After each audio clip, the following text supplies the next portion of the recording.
আসসালামু আলাইকুম ওয়া রাহমাতুল্লাহি ওয়া বারাকাতুহু। আলহামদুলিল্লাহ। আল্লাহ পাক এই অর্ধভূমিতে জাগত করে ভালো হইছে। ফজরের ২ রাকাত ফরজ নামাজ আল্লাহ পাক আদায় করার তৌফিক দান করছে। এর শুকরিয়া বেশি আদায় করিলাম প্রথমেই যে আলহামদুলিল্লাহ। যদি আল্লাহ পাক না চাইতো এটা কখনোই সম্ভব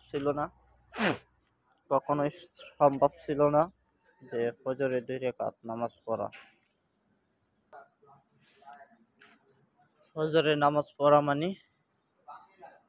অনেক মাসলুম দোগুলা আদায় করা, ২ রাকাত সুন্নত আদায় করা, পাশাপাশি এশাক নামাজটা আদায় করা। মনে করেন এই ফজরের নামাজ পড়লে ফজরের পরে অনেক আমল আছে, সমস্ত আমলে শরীক হওয়া যায়। মনে করেন তারপরে মাসরা আছে, কি আছে?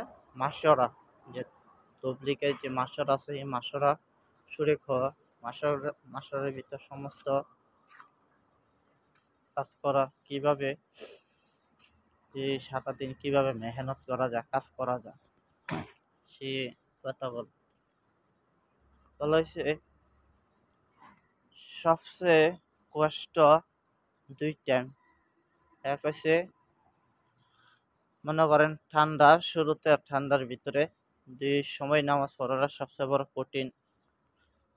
মনে করেন কিতাবে আসছে, হাদিসে আসছে। মনে করেন এক হইছে ফজরের নামাজ, আরেক হইছে আসরের নামাজ। এক মানে ঠান্ডায় শুরু আর মানে ঠান্ডায় ভিতরে শুরু। মনে করেন ফজরের সময় প্রচুর ঠান্ডা থাকে, তো অনেকে ইচ্ছা করলেও আসতে পারে, আবার অনেকে ইচ্ছা করে আসে না, ঠান্ডা কম্বল ছাড়া যায় না।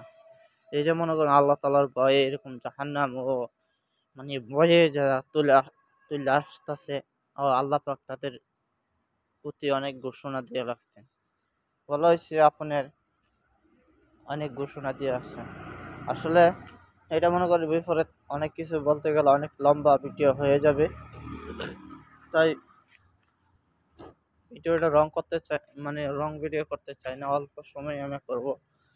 আশা করব সমস্ত আমাদের ফেসবুক যে বন্ধুরা আছেন, ফেসবুক ইউটিউব যারা আছেন কেউ এরা আপনারা তো কাজ করবেন, ঠিক আছে, পাশাপাশি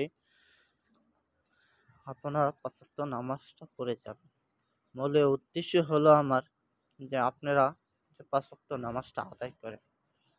মনে করেন নিজে নামাজ পড়ে আরেকজনকে দাওয়াত দিলেও ভালো লাগে। আর আপনাদেরকে দাওয়াত দেওয়া মানে কি, যে আমার ভিতরে এটা আকর্ষণ করা।